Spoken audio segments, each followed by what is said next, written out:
Good evening. मैं doctor Dipankar Banerjee बोल रहा हूँ और इस चैनल के माध्यम से मैं ये बताना चाहता हूँ कि हमने एक मेंबरशिप सेक्शन चालू किया है।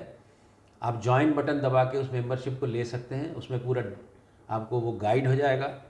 मेंबरशिप सेक्शन में हम जो लाइव चैट रहेगा हमारा हफ्ते में एक दिन का, वो मैं उसमें आप जुड़ सकते हैं, अपने क्वेश्चन दे सकते हैं ताकि मैं उनका जवाब दे सकूं।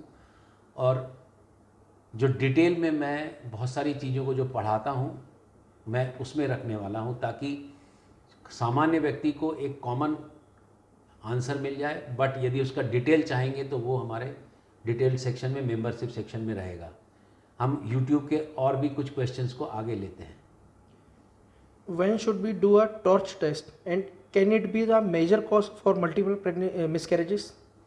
It is never be a इसका आंसर एकदम सिंपल है। One answer is very simple and categorical that it is not a reason for repeated miscarriage and I usually avoid torch test in any cases.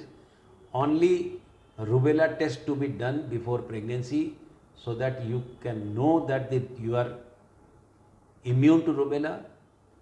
Otherwise, if you feel that there is some infection during pregnancy, तो बच्चे में है कि नहीं, the baby is affected or not, we do amniocentesis and then the fetal infection. Otherwise, there is no role for torch infection test together to be done.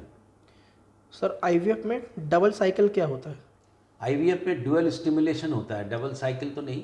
एक ही cycle में जब हम आईवीएफ करते हैं, खासकर लो एएमएच में, तो जो सेकेंड डे से हम स्टार्ट करते हैं इंजेक्शन, 10-12 दिन बाद हम ओवम पिकअप करते हैं। इसके तुरंत बाद हम फिर से एक इंजेक्शन स्टार्ट करते हैं, फिर हम एक 10-12 दिन बाद ओवम पिकअप करते हैं।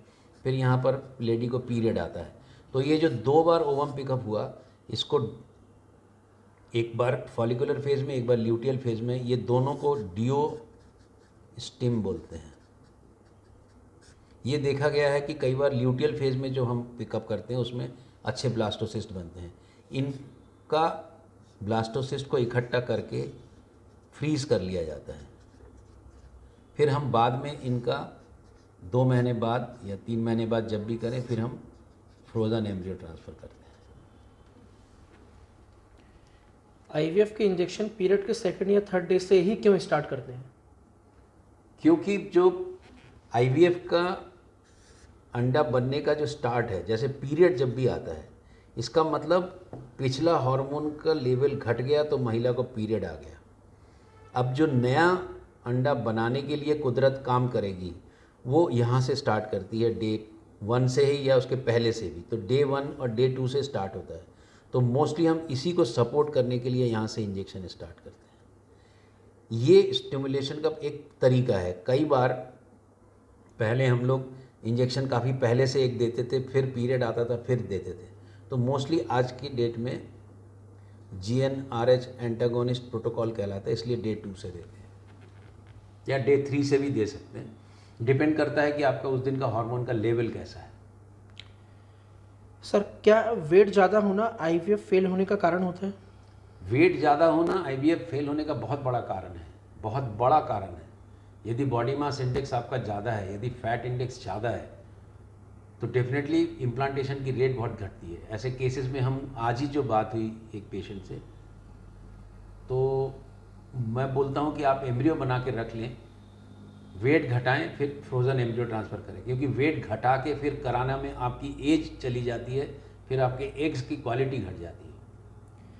सर एज 29 है, आईवीएफ कराया था, 26 एग निकले थे, उसमें से 17 के ही हुआ, लेकिन केवल एक ही एम्ब्रियो बना, वो भी डे 6 का। ऐसा क्यों? ये हमारे साथ भी कभी कभी होता है। उसमें एक प्रॉब्लम ये रहती है कि जब बहुत सारे एग्स बनते हैं तो उनकी क्वालिटी ज़रूरी नहीं कि सब अच्छे हों।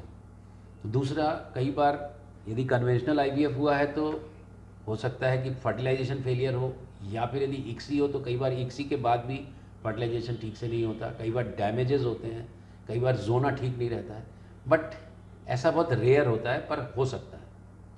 सर क्या पीसीओडी में वेट 80 केजी है, वेट कम करने से नेचुरल प्रेगनेंसी हो जाएगी? हो जाएगी कि तो नहीं बोल सकते, पर वेट कम करने से नेचुरल प्रेगनेंसी के चांसेस बहुत बढ़ जाते हैं। आपका यदि बॉडी मास इंडेक्स जो कहलाता है, जिसमें हम हाइट और वेट को लेके एक फार्मूला है, आप किसी भी ऐप में देख सकते हो, वो यदि 21, 22, 23 के आसपास रहे हाइट और वेट का प्रपोर्शन, तो उसमें प्रेगनेंसी के चांसेस बढ़ते हैं। सर एक आईवीएफ फेल हो गया और एंडोमेट्रियम 5.8 से ज़्यादा नहीं बढ़ रही है, क्या करना चाहिए? ये एक बहुत बड़ी समस्या होती है जब आईवीएफ हम करते हैं और फेल हो गया और हम फिर फ्रोज़न एम्ब्रियो ट्रांसफ़र करते हैं, जैसे आज ही।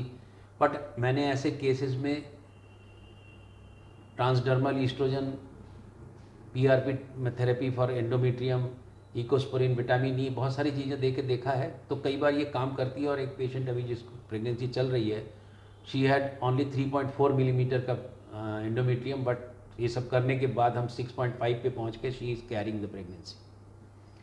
सुनने और जुड़ने के लिए बहुत बहुत धन्यवाद। यदि आप चैनल के कंटेंट को यदि लाइक करते हैं, आपको अच्छा लगता है, तो इस चैनल को प्लीज़ सब्सक्राइब जरूर करें, नोटिफिकेशन को ऑन करें, और हमारे मेंबरशिप सेक्शन में जाने के लिए यदि आप इच्छुक हैं तो आप ज्वाइन बटन को दबा के उसमें शामिल हो सकते हैं।